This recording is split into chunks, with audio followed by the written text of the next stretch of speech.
রাজধানীর তিতুমির কলেজকে বিশ্ববিদ্যালয় ঘোষণা করে প্রজ্ঞাপন জারির দাবিতে অনশন অব্যাহত রেখেছে শিক্ষার্থীদের একাংশ।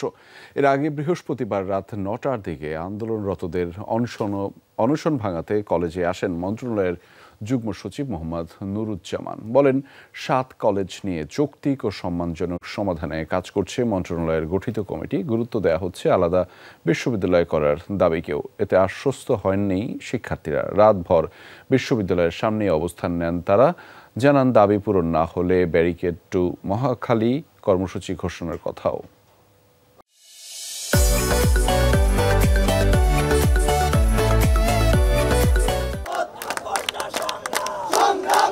অবিলম্বে স্বতন্ত্র বিশ্ববিদ্যালয় ঘোষণা করে প্রজ্ঞাপন জারি সহ ৭ দফা দাবিতে কয়েকদিন ধরেই সোচ্চার তিতুমির কলেজের শিক্ষার্থীরা।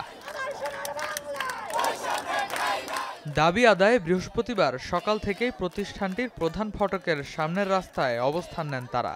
এরই মাঝে অনশনরত কয়েকজন অসুস্থ হয়ে পড়লে তাদের নেওয়া হয় হাসপাতালে। এরপরও থামেনি আন্দোলন। শিক্ষার্থীরা জানান, দাবি আদায় না হওয়া পর্যন্ত চলবে আমরণ অনশন। উত্তরে তিতুমির, দক্ষিণে জগন্নাথ, এই দুটিকে বিশ্ববিদ্যালয় করবেন, কিন্তু রাজনৈতিক সহ নানান কারণে, জানা অজানা নানান কারণে তিতুমিরকে আর বিশ্ববিদ্যালয় করা হয়নি।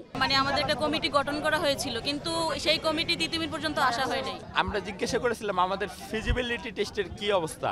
তারা বলেছিল সরকার তাদের নাকি গ্রিন সিগন্যাল দেয়নি। এর থেকে কিন্তু প্রমাণিত হয় যে সরকার আমাদের সাথে নাটক করে যাচ্ছে।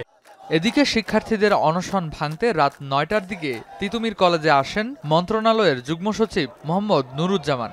নানাভাবে আশ্বস্ত করার চেষ্টা করেন শিক্ষার্থীদের। বলেন, তিতুমিরকে আলাদা বিশ্ববিদ্যালয় করার দাবিকে গুরুত্ব দিচ্ছে মন্ত্রণালয়।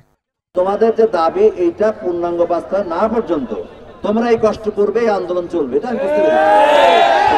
তোমাদের যে বিশ্ববিদ্যালয় কমিটি করা হয়েছে, এই বিশ্ববিদ্যালয়টা খুবই আন্তরিকভাবে কাজ করতেছে, এটা নিয়ে কোনো সন্দেহ নেই। দাবি আদায় না হলে শুক্রবার সকাল থেকে অনির্দিষ্টকালের জন্য মহাখালী রেলপথ, আমতলী এবং গুলশান পর্যন্ত ব্যারিকেড টু মহাখালী কর্মসূচি দেওয়ার কথাও জানান শিক্ষার্থীরা। তিতুমিরের ৩৫,০০০ শিক্ষার্থী যদি মাঠে নেমে যায়, এই দুর্ভোগের জন্য দায়ী আপনারা থাকবেন। আমাদের এই দাবিটা তো যৌক্তিক, আমরা চাই যে আমাদের এই যৌক্তিক দাবি পূরণ হোক।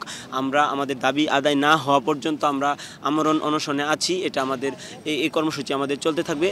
রাতভর তিতুমির কলেজের শিক্ষার্থীদের আন্দোলনের কারণে রাজধানীর ব্যস্ততম এই সড়ক বন্ধ থাকায় বিপাকে পড়েন অনেকেই। রেদওয়ান আহমেদ, যমুনা নিউজ, ঢাকা।